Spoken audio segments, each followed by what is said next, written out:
وقت جو عالم عرب پر صورتحال پیدا ہو گئی اس میں ہمیں کیا کرنا چاہیے، پاکستان کے جو حالات ہیں ان میں کیا مشورے ہیں، اب میں کچھ چیزوں کے بارے میں آپ سے چند باتیں عرض کروں گا۔ پہلی بات تو یہ ہے کہ مشرق وسطیٰ کے مسئلے میں اس کے پس منظر کو سمجھ لینا چاہیے۔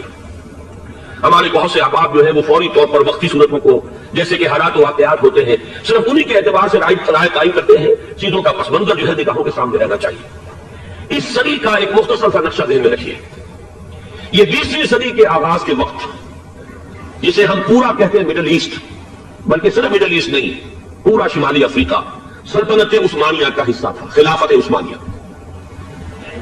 لیبیا، الجزائر، مصر، پورا حجاز، یمن، پورا عراق، شام، اور یہ شام ہی کے حصے ہیں در حقیقت اردن اور لبنان، یہ سب یہ شام عرب، عراق عرب، یہ پورا علاقہ خلافت عثمانیہ یہ اس کا حصہ تھا۔ پہلی جنگ عظیم میں انگریزوں نے عربوں کو بغاوت پر آمادہ کیا، غداری پر آمادہ کیا، انہوں نے خلافت عثمانیہ کے خلاف بغاوت کی، بیج بوئے ان کے دلوں کے اندر نفرت کے، تمہارا انہیں تم تھکوں کے غلام کیوں ہو، تمہیں خود حاکم ہونا چاہیے، تم کھڑے ہو جاؤ ہم مدد کریں گے، تم بغاوت کرو، تم ان ترکوں کے خلاف ہماری مدد کرو، ہم تمہیں آزاد کر دیں گے، تم اپنے پاؤں پر خود کھڑے ہو جانا۔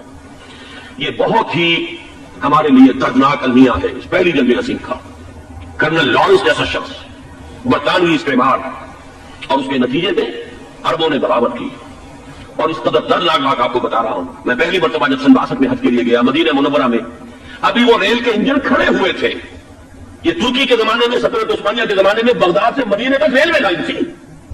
یہ پورا ایک عالم سلطنت عثمانیہ، صرف سلطنت خلافت عثمانیہ، پوری ٹرینیں جو ہے ترکوں کی اڑائی گئی، ہزاروں ترکوں کو شہید کیا گیا، یہاں تک کہ صحن حرم میں شہید کیے گئے سینکڑوں ترک۔ یہ جرم تھوڑے نہیں، یہ معمولی نہیں۔ آج اس کی سزا مل رہی ہے، معلوم ہونا چاہیے کہ وہ جرائم کون کون سے تھے۔ ابھی جو لوگ گئے انہوں نے دیکھا ہوگا ترکی کا قلعہ موجود ہے اوپر پہاڑی کے اوپر، حرم کا جو سب سے بڑا دروازہ ہے باب ملک عبدالعزیز، اس کے سامنے ایک لائبریری ہوتی تھی، اب تو غالباً وہ بھی گرا دی گئی ہے، اس کے پیچھے پہاڑی پر ترکوں کا قلعہ ہے پرانا، اس پر توپیں موجود تھیں۔ جب بغاوت ہوئی ہے، جو حرم میں آئے ہوئے تھے ترک فوجی عبادت کرتے ہیں، وہ تو نماز پڑھنے آئے ہوئے تھے، ان کو وہاں ذبح کیا گیا ہے، اور ترکوں نے اپنی توپیں استعمال نہیں کی کہ کہیں بیت اللہ کو کوئی نہ پہنچ جائے۔ بہرحال یہ غداری ہوئی ہے پہلی جنگ عظیم کے دوران، اور نہ صرف ترکوں میں عربوں نے کی ہے۔ جیسا کہ میں نے کہا تھا، دو ہیں سب سے بڑے مجرم روئے ارضی کے اوپر امت مسلمہ کے طبقات۔ ہمارا پنجابی سپاہی بھی جا کر انگریزوں کی مدد کر کے ایلن بی کو قبضہ جو لے کر دیا بغداد کا، اس میں ہمارے مسلمان پنجابی سپاہی بھی شامل تھے۔ یہ خون چکا باب ہے ہماری تاریخ کا اس صدی کا۔ لیکن اس کے بعد سلطنت عثمانیہ کے ٹکڑے ہو گئے، چیچڑے ہو گئے۔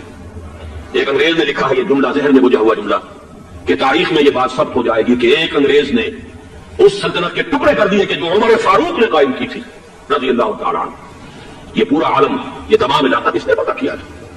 یہ بات ہاتھ بدل گئے تھے، پھر تو آ گئے، خلافت عثمانیوں کے پاس چلی گئی، لیکن یہ سلطنت تو حضرت عمر رضی اللہ تعالیٰ عنہ کے زمانے سے چلی آ رہی تھی۔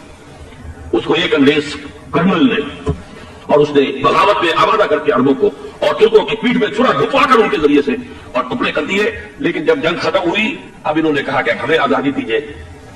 اب انہیں معلوم ہوا کہ غداروں کو دنیا میں کیا ملتا ہے، ٹکڑے کر دیے گئے۔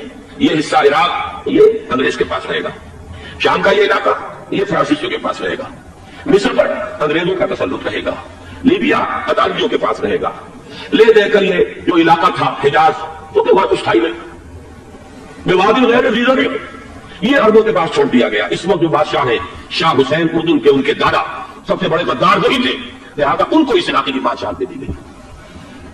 اس کے بعد نجد سے تحریک اٹھی، وہ سعودی جو خاندان ہے وہ نجد سے اٹھا۔ نجد میں اس وقت کچھ بھی نہیں تھا، وہ تو صرف ریت کے قلعے تھے اور کچھ بھی نہیں، لہٰذا ادھر کسی استعماری قوت کو دیکھنے کی ضرورت ہی نہیں تھی۔ وہ تو بعد میں تیل برآمد ہوا، اس کی حیثیت ہو گئی، اور یہ امارات کا علاقہ جو ہے اس کی دنیا میں اب گویا کہ یوں سمجھیے کہ جو سب سے زیادہ اہم علاقے ہو سکتے ہیں روئے ارضی کے نقشے پر، ان میں سے ایک تو ہو گیا، لیکن یہ اس وقت کی بات میں کر رہا ہوں، کوئی حیثیت نہیں تھی، لہٰذا اس کو چھوڑ دیا گیا۔ یہ ہے تاریخی پس منظر، یہ لکیریں جو کھینچی گئی ہیں، یہ ایک ملت اسلامیہ کو جو قومیتوں میں تقسیم کیا گیا، پھر نعرے لگوائے گئے المصر والمصریین، الشام والشامیین۔ اب شامی ایک علیحدہ قوم ہو چکے ہیں، مصری ایک علیحدہ قوم ہو چکے ہیں، عراقی ایک علیحدہ قوم ہو چکے ہیں۔ یہ ساری تقسیمیں استعمار کی پیدا کرنا ہے، اس کا کوئی تعلق اسلام کے ساتھ نہیں۔ اب ضرورت تو اس بات کی تھی کہ استعمار کے پنجے جب یہاں سے کچھ ہٹے، دوسری جنگ عظیم کے بعد ایک دور آیا، امریکہ ابھرا ہے دنیا کی عالمی سطح پر سیاست میں، اس کے ہاں کچھ آزادی کے تصورات تھے، اس نے بھی سپورٹ کیا، برطانیہ کمزور ہو چکا تھا، وہ اتنے بڑے علاقے کو ہولڈ نہیں کر سکتا تھا. ہندوستان بھی آزاد ہوا، پھر یہ کہ اور دوسرے علاقوں سے بھی اس کو پسپائی اختیار کرنی پڑی. استعمار کے پنجے جس طرح بھی ہوئے ان کے سینوں سے، عربوں کے سینوں سے جو ہے گویا کہ وہ ہٹے. لیکن امریکہ نے ایک اپنی بہت بڑی حکمت عملی جو اختیار کی، عالم عرب کے سینے میں اسرائیل کا خنجر پیوست کر دیا تاکہ یہ کبھی آزاد نہ ہو جائے، ہمارے انگوٹھے تلے رہے، ہماری پالیسی گورن کرے. یہ استعمار کا دوسری جنگ عظیم کے بعد جہاں برطانوی استعمار، فرانسیسی استعمار رفتہ رفتہ یہ ہٹنے شروع ہوئے. صدر ناصر نے انگریزوں کو اٹھا کر پھینکا میڈیٹرینین میں اور دوسرے جگہوں سے. الجزائر نے آزادی حاصل کی فرانس سے، اطالویوں سے جو ہے لیبیا والوں نے آزادی حاصل کی. یہ ہو گیا، لیکن ایک خنجر پیوست کر دیا گیا اسرائیل کا سینہ عرب. اس صورتحال میں ظاہر بات ہے کہ ایک تو بڑی آئیڈیل پوزیشن تھی کہ پورا عالم اسلام متحد ہو، لیکن وہ تو بہت دور کا خواب معلوم ہوتا ہے. علامہ اقبال سے بڑا کوئی نقیب نہیں ہے ملت اسلامی کی وحدت کا. ایک ہو مسلم حرم کی پاسبانی کے لیے نیل کے ساحل سے لے کر تابخا کے کاشور. لیکن انہیں بھی اپنے لیکچرز میں کہنا پڑا کہ اس وقت جو صورتحال ہے پورے عالم اسلام کی ایک وحدت بن جانا تو تقریباً ناممکن نظر آ رہا ہے. اگر کسی طرح ایک common wealth of Muslim nations وجود میں آ جائے تو بھی بڑی کامیابی ہوگی. اس وقت جو عالم عرب پر صورتحال پیدا ہو گئی اس میں ہمیں کیا کرنا چاہیے؟ پاکستان کے جو حالات ہیں ان میں کیا مشورے ہیں؟ اپنے کچھ چیزوں کے بارے میں آپ سے چند باتیں عرض کروں گا. پہلی بات تو یہ ہے کہ مشرق وسطیٰ کے مسئلے میں اس کے پس منظر کو سمجھ لینا چاہیے. ہمارے بہت سے احباب جو ہے وہ فوری طور پر وقتی صورتوں کو، جیسے کہ حالات و واقعات ہوتے ہیں، صرف انہی کے اعتبار سے رائے قائم کرتے ہیں. چیزوں کا پس منظر جو ہے نگاہوں کے سامنے رہنا چاہیے. اس صدی کا ایک مختصر سا نقشہ ذہن میں رکھیے. یہ 20ویں صدی کے آغاز کے وقت، جسے ہم پورا کہتے ہیں مڈل ایسٹ، بلکہ صرف مڈل ایسٹ نہیں، پورا شمالی افریقہ سلطنت عثمانیہ کا حصہ تھا، خلافت عثمانیہ.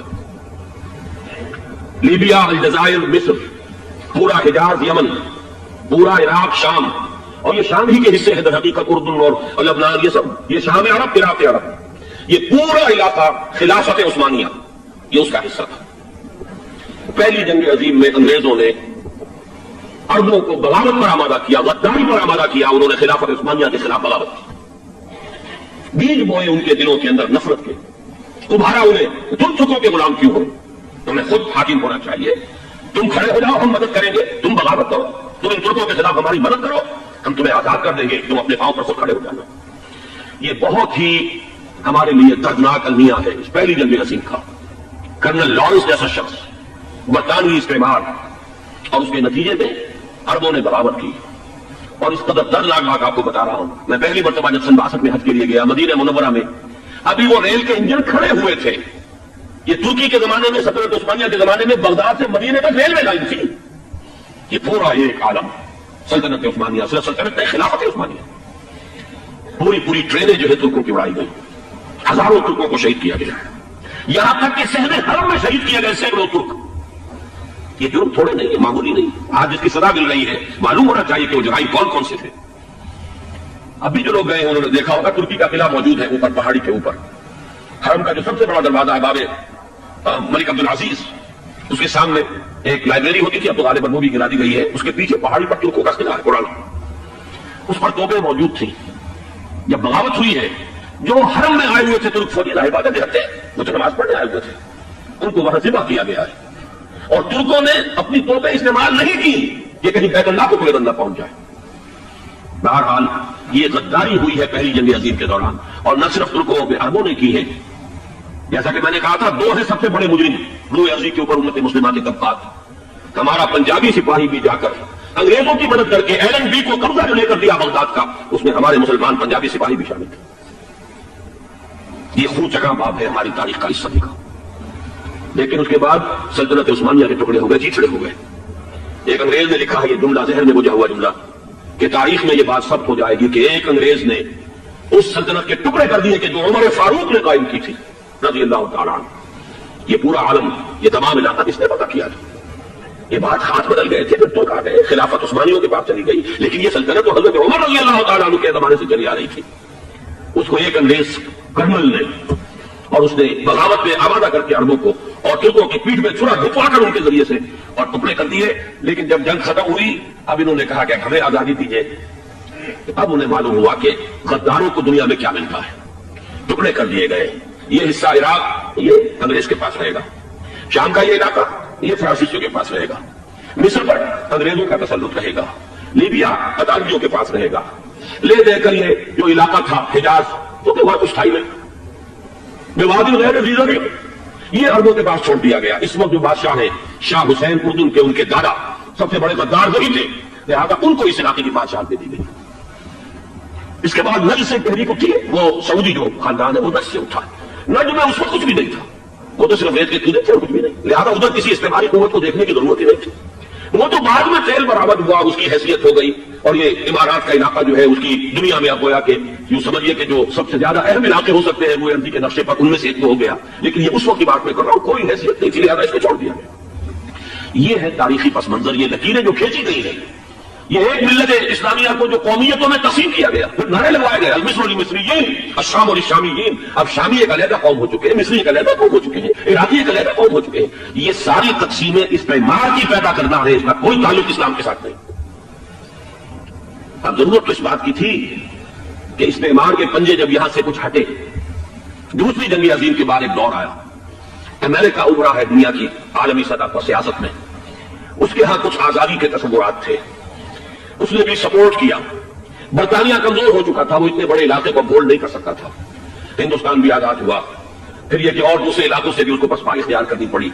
استعمار کے پنجے جس طرح بھی ہوئے، ان کے سینوں سے، عربوں کے سینوں سے جو ہے گویا کہ وہ ہٹے، لیکن امریکہ نے ایک اپنی بہت بڑی حکمت عملی جو اختیار کی، عالم عرب کے سینے میں اسرائیل کا خنجر پیوست کر دیا، تاکہ یہ کبھی آزاد نہ ہو جائے، ہمارے انگوٹھے تلے رہے، ہماری پالیسی گورن کرے۔